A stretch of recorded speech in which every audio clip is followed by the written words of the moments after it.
So, what happened was, here we are, guys. I am back because we need to do one of these while explaining and my brain moving faster than my mouth can catch up. We had talked about in a video a cup and some stainless steel, and the words that came out of my mouth are not the words I should have said again. And I even argued the point that I meant to. Ooh, I had a notification I was trying to get rid of. I argued the point that I meant to make in the video, and then went back in the video and realized that I made as bad a point as the point I was arguing. So we're gonna stop. We're gonna collaborate. We're gonna listen, and we're going to tackle this non-magnetic stainless steel issue from the beginning. And I'm going to correct what I said into what I meant to say, and we're going to get on with this cup and magnetic stainless steel versus non-magnetic stainless steel. So we're going to flash back to a video where I can't remember what it is. I was checking out a knife, and it was an all metal handle, and something I was putting a magnet on it, and I was curious if the handle was aluminum or stainless steel, or some kind of stainless steel. The blade was stainless. We knew that. I was checking the handle.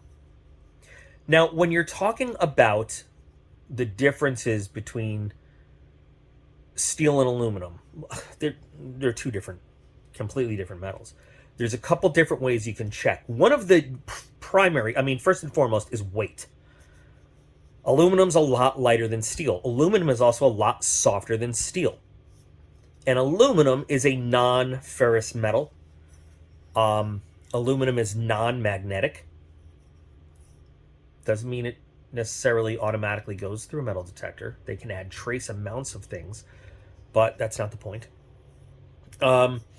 So this guy comments in a video that stainless steel is not magnetic, and only a Sith deals in absolutes. Okay.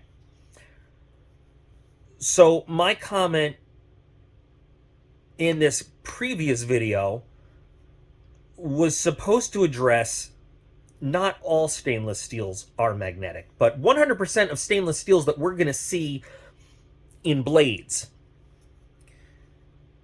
in folding knife blades, we're not going to see non-magnetic stainless steels. And I'll tell you why. When we discuss stainless steels, we usually talk very specifically about types of steels, or rather I should say names of steels. We're very comfortable throwing around things like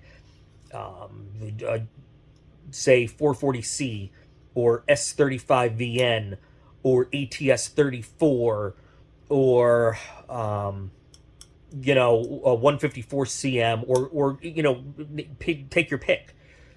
Those are specific, like I said, types of steel, formulations of steel, names of steel. But in the world of stainless steel, you have four general categories of stainless steel.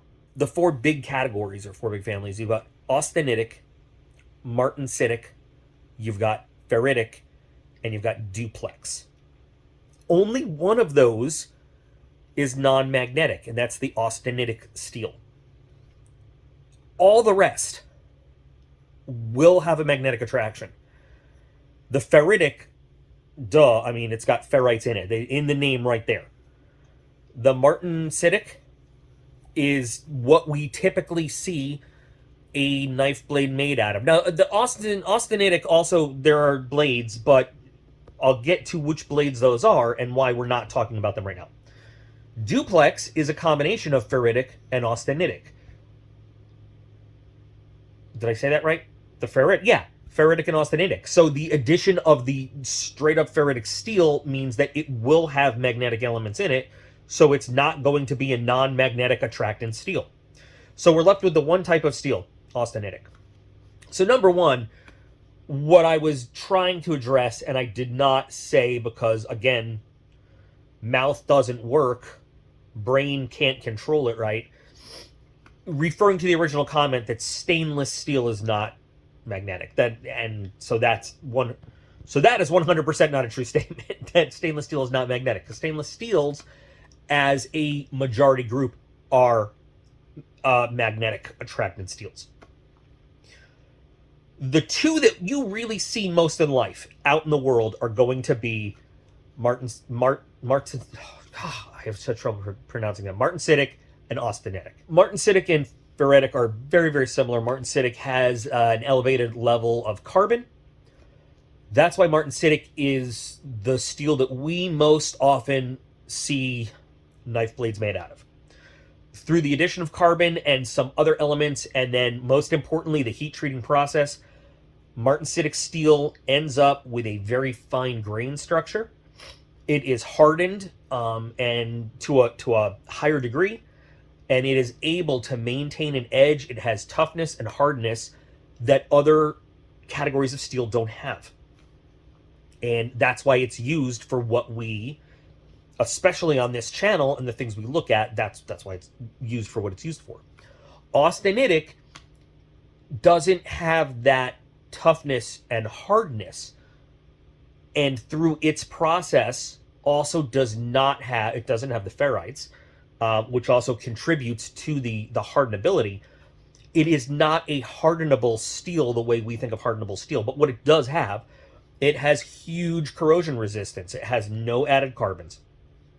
It is very machinable. It's much more pliable. Now, I'm not saying it's... this is where we get into these very...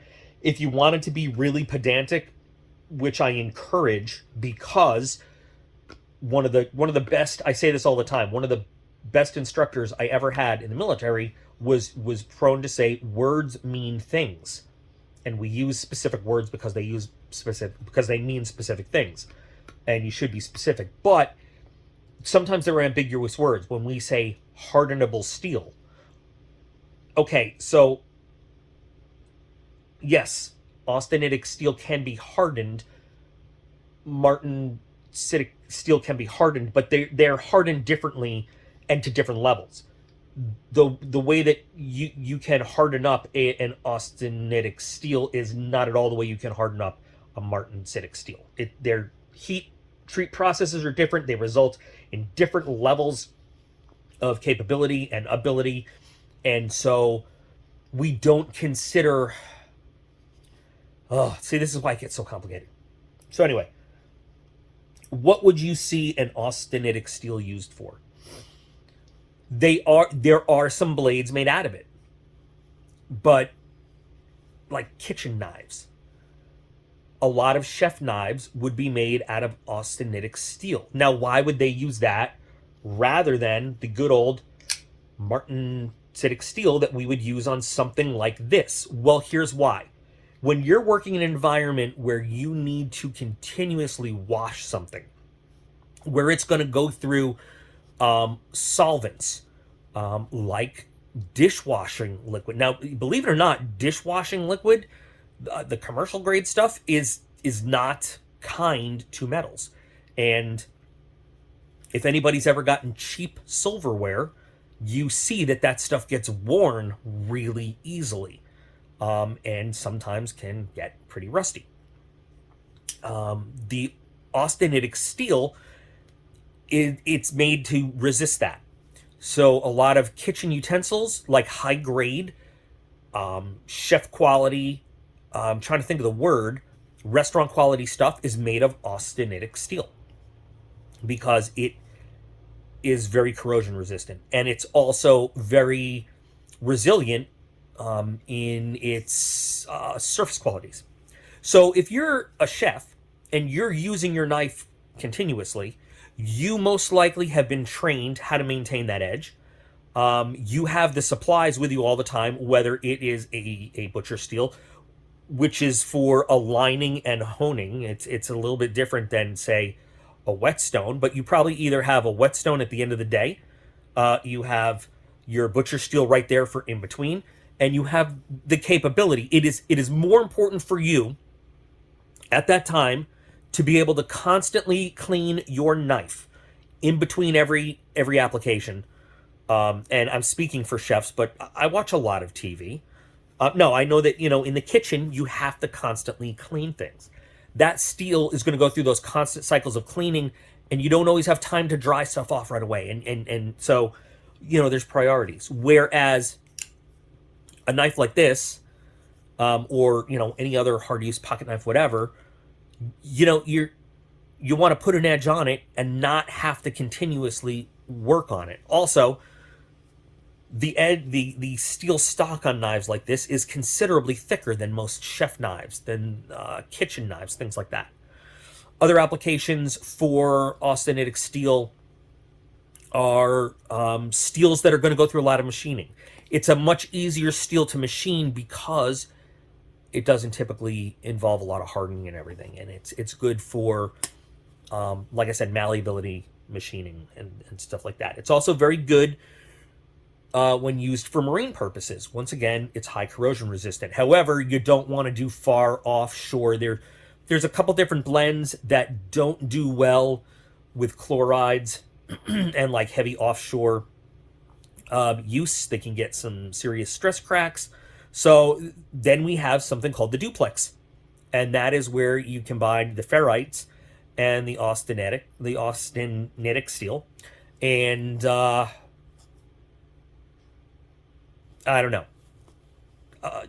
I personally have never seen, touched, smelled, tasted, fallen in love with, run off to Paris with anything with a duplex steel, but it exists.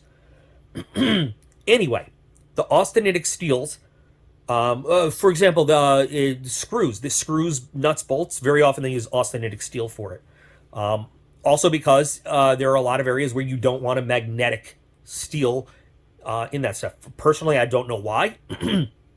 I love having a magnetic screw that I can, hang on to the end of a bit so that it's easier to hold on to, because they have them in both. I think that's really handy.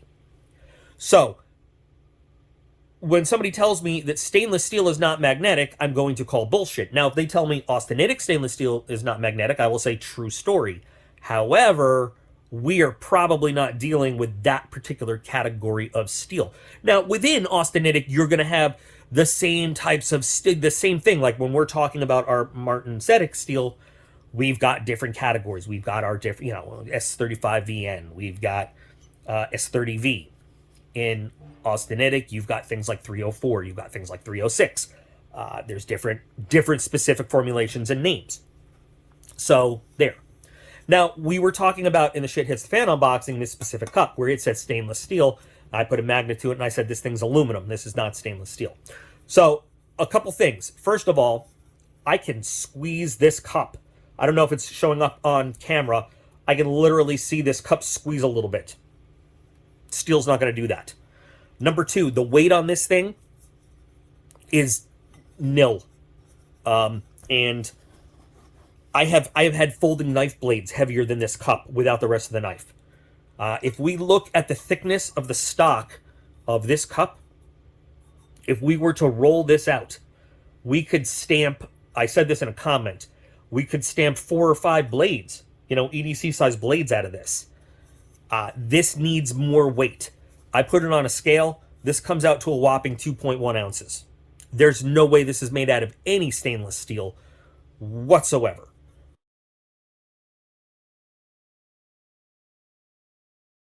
Far be it from me to suggest that Bud K got something wrong.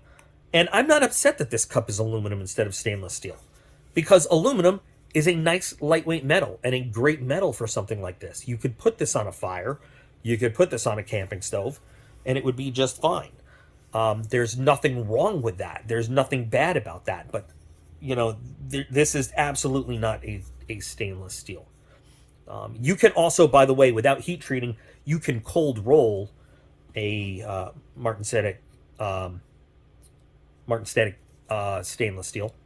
But anyway, There's just some talk, and I realize that as I'm saying things in the comments and then going back, I'm like, oh, I answered a stupid comment with my own stupid words that I didn't mean to say. So, from time to time, I need to come back and have these little subsequent things and say, remember that thing I said? It was stupid, and here's what I meant to say or what I should have said. So here's what I meant to say and what I should have said, and answering that. And there's nothing wrong with this cup for being aluminum. Nothing at all. It just happens to be. And I'm okay with that. So, there we go. So, hopefully, I won't say anything else stupid, but the chances of that are about as high as all stainless steels in the world being non-magnetic. So, glad we had this little chat, guys. We'll have many more in the future. Thanks. Remember that you guys are all absolutely awesome, and I appreciate every single one of you, and I'll be back again real soon.